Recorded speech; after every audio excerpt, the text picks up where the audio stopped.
আজকে টেলিভিশনে, আজকে পত্র পত্রিকায় বারবার করে সেই ডিবি অফিসের ছবি দেখানো হয়।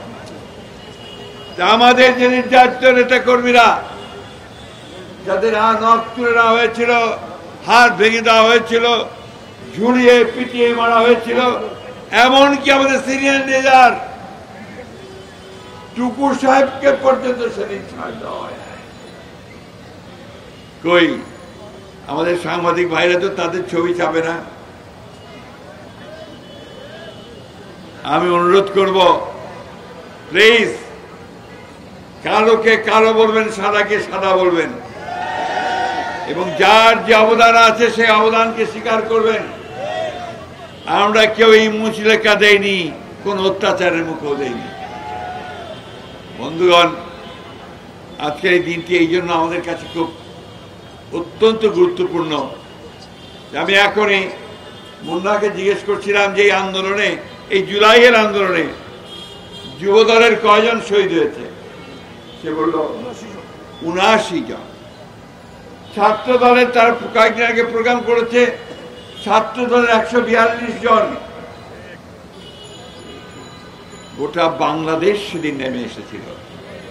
শুধুমাত্র কোনো কয়েকটি দল, কয়েকটি ছেলে ছাত্র নয়, সেই ৫ বছরের শিশু থেকে শুরু করে ৯০ বছরের বৃদ্ধ পর্যন্ত সেদিন এই ফ্যাসিস্ট হাসিনার বিরুদ্ধে রাস্তায় নেমে এসেছিল বন্ধুগণ।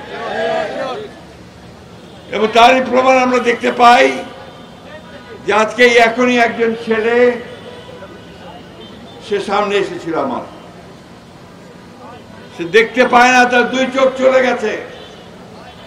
এইরকম প্রায় ৩০,০০০ ছাত্র, জনতা, শ্রমিক, যারা ফ্যাসিস্ট হাসিনার নির্দেশে সেদিন পুলিশের গুলিতে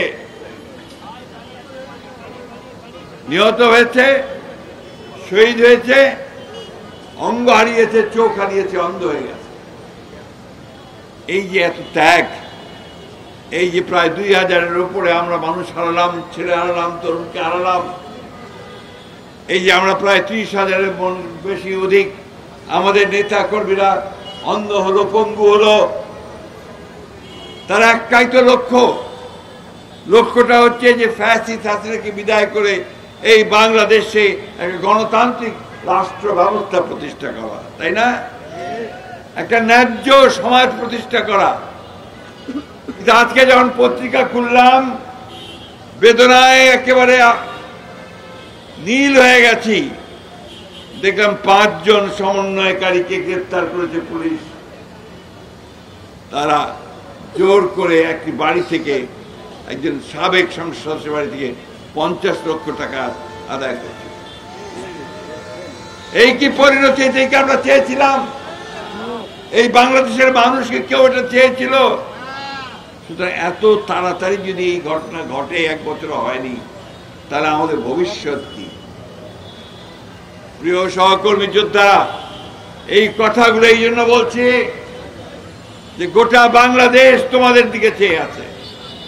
এই তরুণ যুবক যারা বদলে দিয়েছে, যারা পাল্টে দিয়েছে সেই হাসিনার ক্ষমতাকে, তাকে দূর করে দিয়েছে দেশ থেকে, তাদেরকেই তো এখন এই দেশ গড়ে তুলতে হবে, তাদেরকেই তো এখন এই দেশকে নির্মাণ করতে হবে, এবং তাদেরকে ভবিষ্যতের একটা সুন্দর ন্যায্যতার ভিত্তিতে, মানবতার ভিত্তিতে। দুঃখ হয় আমাদের যখন আমরা দেখি যে ১ বছর সময়ের মধ্যেও আমরা একথা জোর গলায় বলতে পারছি না যে আমরা এখন তৈরি হয়ে গেছি, এই দেশ আমরা নতুন করে গড়ে তুলব।